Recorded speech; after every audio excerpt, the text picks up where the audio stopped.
Shallallahu Alaihi Wasallam.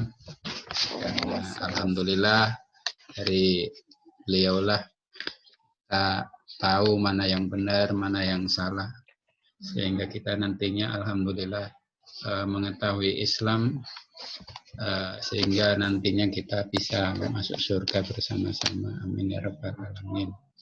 Baik, sebelum mata kuliah ini kita mulai, mari kita berdoa. Semoga ilmu yang kita dapat dari Pak Dokter, Pak Dosen Baikuni bermanfaat bagi kita dan Bapak dosen khususnya, dan juga bermanfaat bagi orang lain.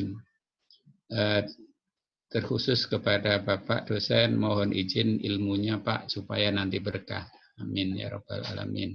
Baik, sebelumnya kita awali dengan bacaan suratul Fatihah, kemudian berdoa bersama-sama di masing-masing ila hadratin Nabi Mustafa Rasulullah sallallahu alaihi wasallam. Al-Fatihah. A'udzubillahi minasyaitonir rajim. Bismillahirrahmanirrahim. Ar-Rahmanir-Rahim. Ar-Rahmanir-Rahim. Maliki yaumiddin. Iyyaka na'budu wa iyyaka nasta'in. Ihdinas siratal mustaqim. Siratal ladzina an'amta 'alaihim ghairil maghdubi 'alaihim waladdallin. Amin.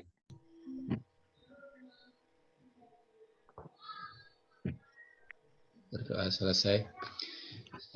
Selanjutnya kami serahkan kepada Bapak dosen untuk memulai materi perkuliahan ini.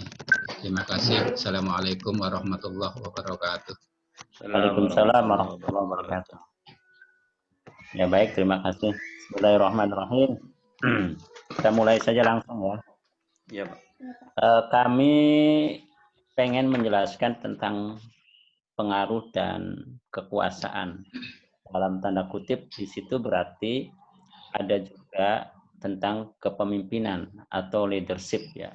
Sekalipun kita sudah sering sekali menyinggung tentang kepemimpinan dan memang manajemen konflik itu terkait dengan pasti inherent di dalamnya kepemimpinan, tetapi saya rasa kita bisa memperdalam pengaruh dan kepemimpinan serta kekuasaan ini lebih khusus. Ada yang penting sebenarnya yang kemudian kita perlu perdalam, karena dari beberapa yang informasi yang kami dapatkan melalui WA, kemudian paper yang sudah pernah dibuat, kemudian lagi penelitian-penelitian yang sebagian sudah dikirim ke kami, itu hampir semuanya menyangkut tentang manajemen dan pastinya kepemimpinan ya. Oleh karena itu perlu kita kaji lebih mendalam tentang kepemimpinan itu. Ini pengaruh lockdown sama puasa ini. Baik Bapak dan Ibu semuanya, buku tentang kepemimpinan itu sangat banyak. Bahkan saya sendiri sedang kebingungan untuk mengkategorikan apa sih sebenarnya yang dimaksud dengan pendekatan, kemudian teori, model, gaya kepemimpinan. Saking banyaknya buku. Ya, saking banyaknya buku itu, apa ya bedanya tentang pendekatan, kemudian teori, model, dan gaya kepemimpinan itu. Tetapi untuk mempermudah itu, maka kita perlu mempelajarinya dari beberapa teori saja. Ya, beberapa teori tentang kepemimpinan. Nah, sebelumnya kita kan sudah bisa memahami tentang apa manajemen secara luas ya, kemudian di dalam manajemen itu ada proses yang disebut dengan kepemimpinan. Kepemimpinan itu lebih tepatnya masuk ke fungsi manajemen mana kalau mau dipakai oleh manajer? Siapa yang bisa jawab? Kepemimpinan itu masuk kepada fungsi manajemen yang mana dalam yang digunakan oleh seorang manajer. Apa fungsi perencanaan, apa fungsi pengorganisasian, atau fungsi directing, atau actuating, atau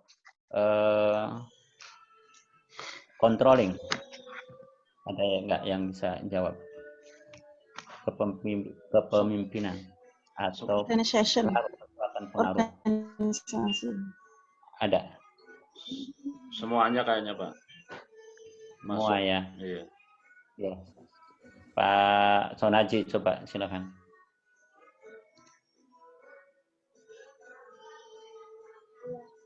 Semuanya Pak, keempat-empatnya Pak. Koas itu Keempat-empatnya. saya kira semuanya masuk di dalam manajemen kepemimpinan itu Pak. Karena Ya, seorang baik. pemimpin harus bisa merencanakan. Gitu. Ya, baik. Jadi saya juga pengen memperdalam kepemimpinan konteks ini adalah bukan di dalam bukan manajernya itu sendiri, bukan pemimpinnya itu sendiri, tapi lebih kepada pengaruhnya. Bagaimana membangun pengaruhnya itu. Sekalipun nanti kita membahasnya dari kerangka teori yang ada ya. Supaya kita juga memahami tentang teorinya, tetapi juga kita mampu mempraktekkannya, menggunakannya dalam konteks di sini ya. Kan beberapa pertanyaan sering sekali kita kan berkorelasi dengan kepemimpinan itu. Baik, di situ kan sudah ada yang sudah saya kirim itu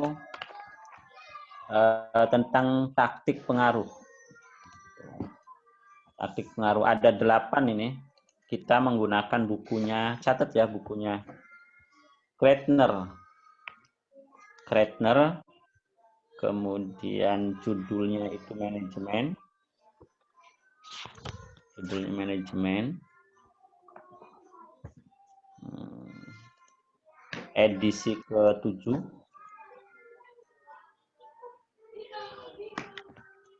Kemudian dipublikasikannya di New Delhi, Krisan Nagar, New Delhi. Ya. Tahun 2000, perinanya 2000. Kalau halamannya kan sudah di situ ya ada. Jadi kalau mau pakai pedoman nanti untuk penulisan citasi sudah bisa. Jadi halamannya itu, kemudian tahunnya ada, penulisnya sudah ada. Itu ternyata menurut beliau ada 8 taktik dalam pengaruh ya, taktik pengaruh itu. Yang pertama itu consultation atau konsultasi, kemudian rational persuasion, inspiration appeals, kemudian aggravating taktik, coalition taktik, kemudian pressure, upward appeals, dan exchange taktik. Nah ini ada gambarnya di situ, arah pengaruhnya ini. Kalau consultation itu arah pengaruhnya bisa ke bawah, bisa ke samping, bisa ke atas. Ya. Jadi kalau kita ini yang disebut dengan konsultasi itu bisa ke atasan, bisa ke teman pekerja, atau bisa ke bawah. Maksud saya ke bawah. Kalau persuasi rasional itu ajakan ya, membujuk secara rasional itu ini ke atas, kemudian 2 kemudian lateral itu 2, ke bawahnya 1. Ini kita lihat pelajari di angka 1, 2-nya ini. Cari. Kemudian inspiration appeal itu berarti pendekatan yang inspiratif ya. itu kepada pendekatannya itu kepada emosi, emosi seseorang. Kemudian nilai-nilai seseorang atau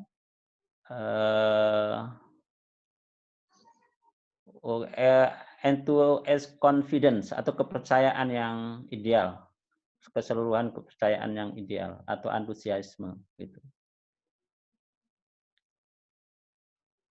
Ini anunya apa pendekatannya. Jadi ketika kita menggunakan atau orang menggunakan ini pada sisi emosi, nilai-nilai, kemudian antusiasme, membangun antusiasme dan kepercayaan. Ada lagi yang taktik irradiating. Itu apa ya bahasanya itu kayak mengharukan. Mengharukan itu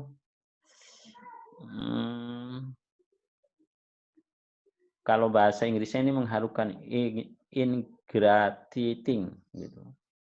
Membuat seseorang merasa penting, ya. Membuat seorang atau mengaduk perasaannya ya gitu ya. Membuat orang itu merasa penting atau baik sebelum membuat permintaan. Taktik yang humble atau bersahabat ya sebelum membuat keinginannya. Jadi orang itu ada keinginan tertentu. Nah, dia melakukan pendekatan secara pertemanan gitu, secara humble. Dia untuk mengetahui apa sih keinginannya. Kemudian coalition taktik. Nah, jadi tujuannya itu dikonsultasikan secara bersama sehingga mencapai kesepakatan. Pressure taktik ini ada tekanan, intimidasi, tawaran, gitu, trade, tantangan, atau mensupport. Jadi udah diintimidasi, kemudian ditawarkan ini. Kamu mau ini apa enggak? Itu namanya persuasi apa? Pressure taktik ya, pressure taktik. Jadi tekanan. Dibatasi waktunya misalnya. Ini udah jam sekian, sampean bisa ini enggak? Setuju enggak? Sepakat apa enggak? Itu pressure. Nah, ada yang pendekatan ke atas nih. Maksudnya secara formal maupun informal mendorong kepemimpinan yang lebih tinggi. Jadi dia itu melakukan pendekatan ke atasan atau ke orang yang wibawanya lebih atas untuk untuk melakukan dengan cara informal maupun formal. Nah, ini taktik perubahan berarti menerima seseorang favor apa ya, terus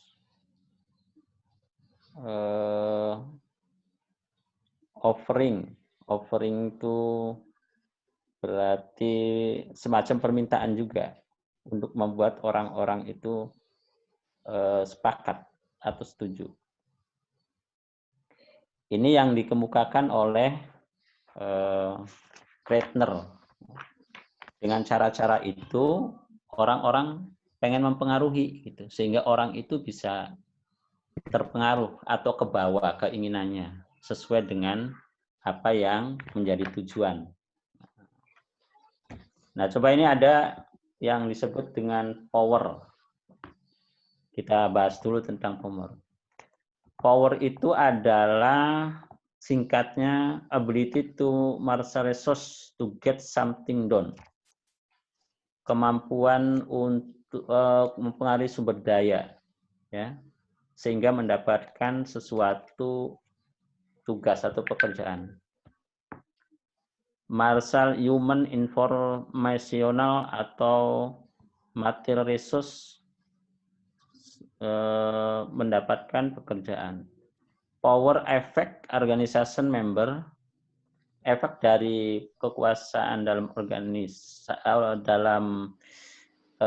anggota organisasi terdiri dari pengambilan keputusan, perilaku, dan situasi. Jadi efek organisasi, efek kekuasaan organisasi itu terdiri dari 3 area, 3 wilayah ya, pengambilan keputusan, kemudian perilaku, dan situasi. Nah, ini dasar-dasar kekuasaan diperoleh.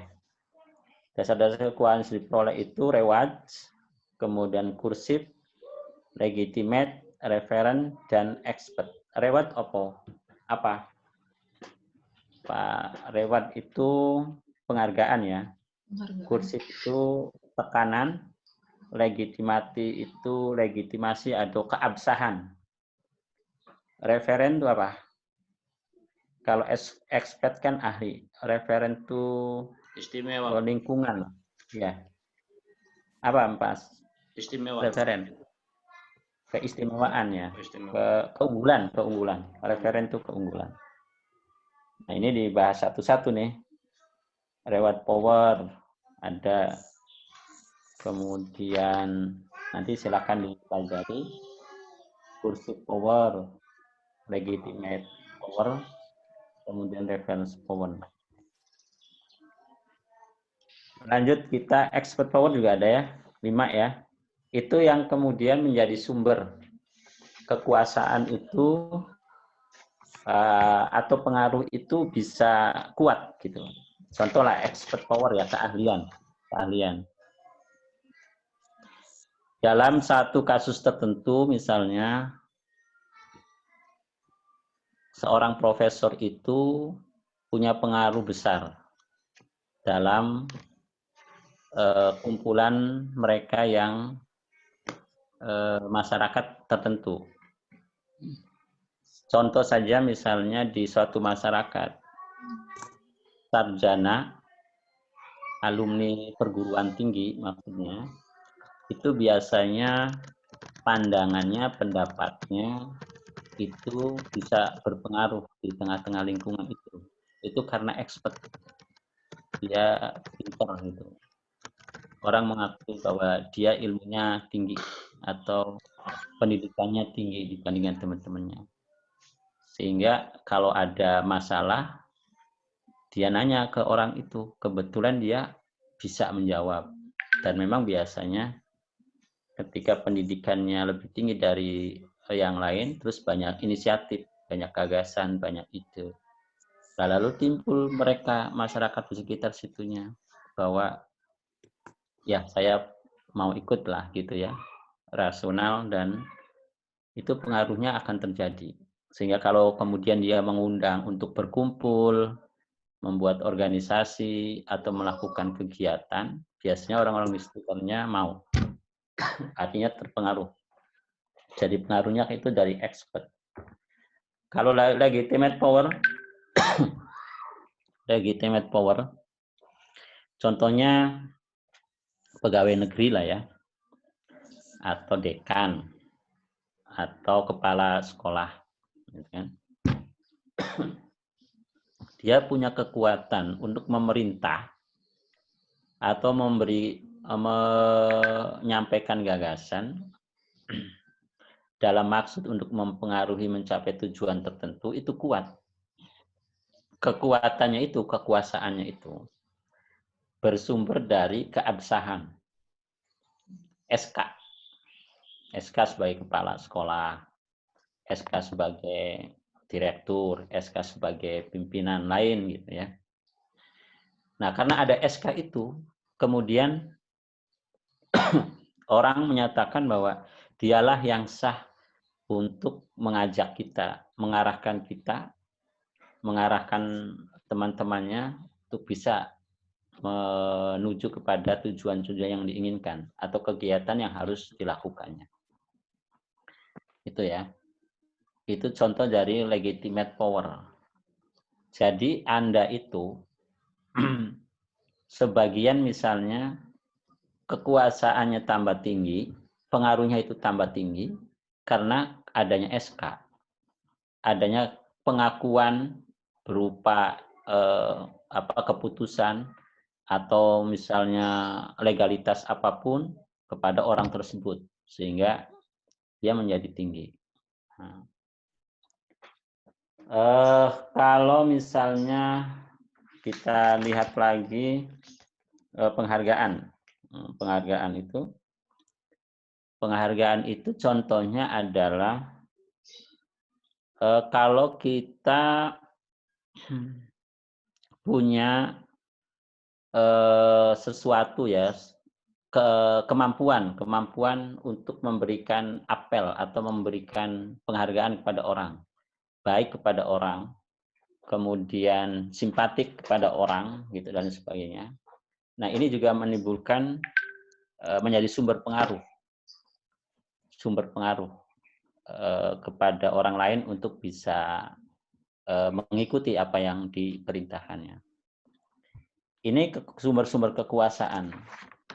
Jadi kita ini dalam bergaul atau di dalam suatu organisasi yang punya kepentingan satu sama lain kemungkinannya berbeda, kemungkinannya juga sama, sumber-sumber kekuasaan ini penting dipahami, penting juga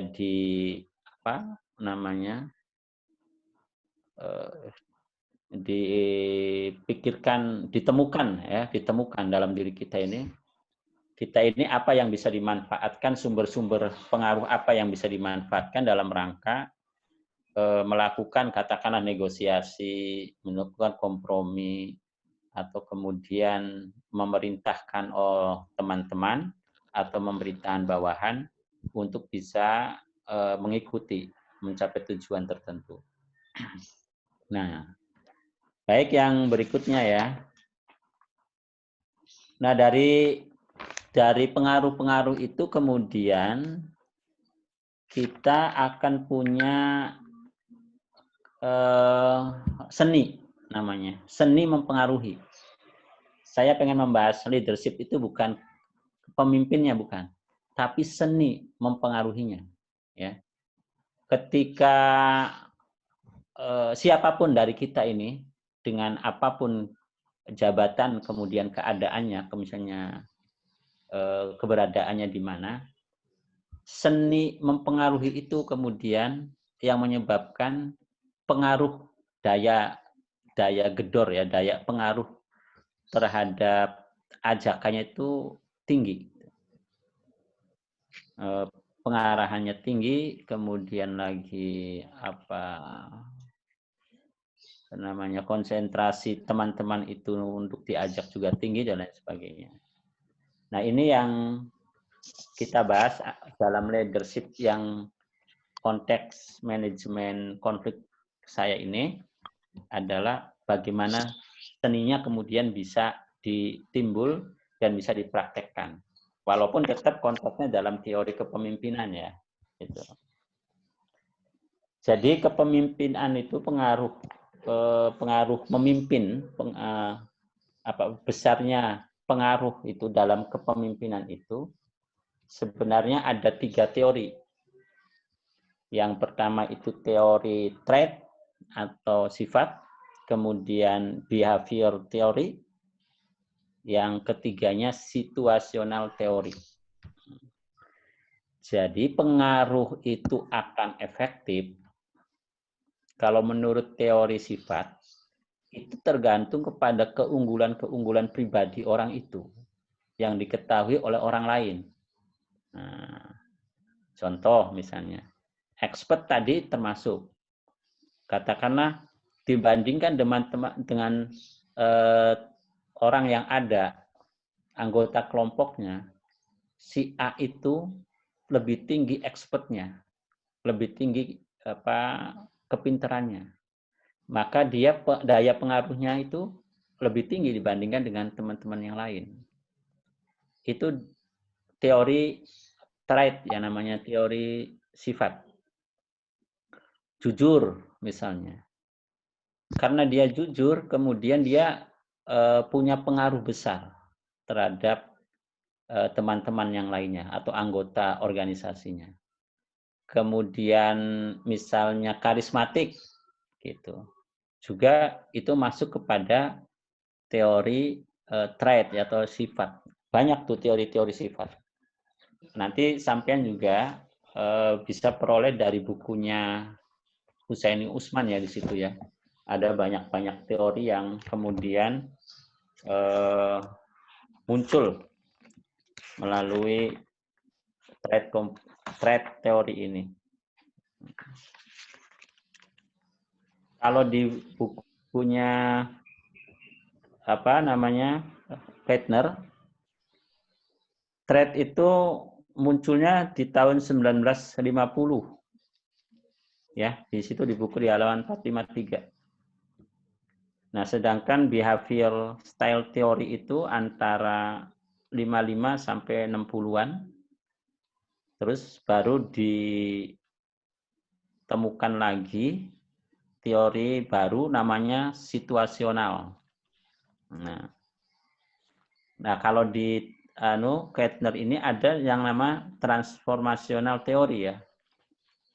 Kalau di bukunya Pak Husaini itu sampai ke situational teori karena transformational teori itu masuk ke pendalaman dari situational teori.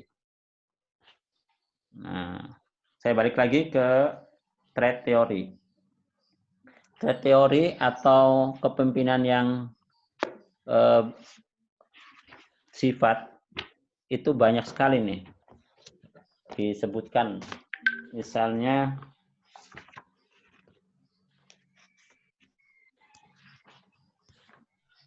kepemimpinan yang efektif itu menurut Leong ya, penelitian Tiong 1997 ini di kepala sekolah misalnya. Misalnya satu, kepala sekolah itu adil dan tegas dalam mengambil keputusan. Itu dilihat sifat-sifat pengambilan keputusan kepala sekolah itu. Itu masuk ke salah satu contoh ini. Kepala sekolah membagi tugas secara adil. Itu masuk juga. Jadi adilnya itu menghargai partisipasi staf, penghargaan terhadap stafnya dia tinggi misalnya. Memahami perasaan guru. Dia terampil dan tertib. Jadi sifat dia yang dibawanya. Bukan perilakunya tapi sifatnya. Ada lagi yang kriteria gaya kepemimpinan efektif itu ada 4 gaya kepemimpinan efektif. Kalau menurut masih masuk kategori trait. Ya. Pertama itu birokrasi, jenis developer, jenis benevolent, kemudian eksekutif. Itu ada ciri-cirinya masing-masing. Misalnya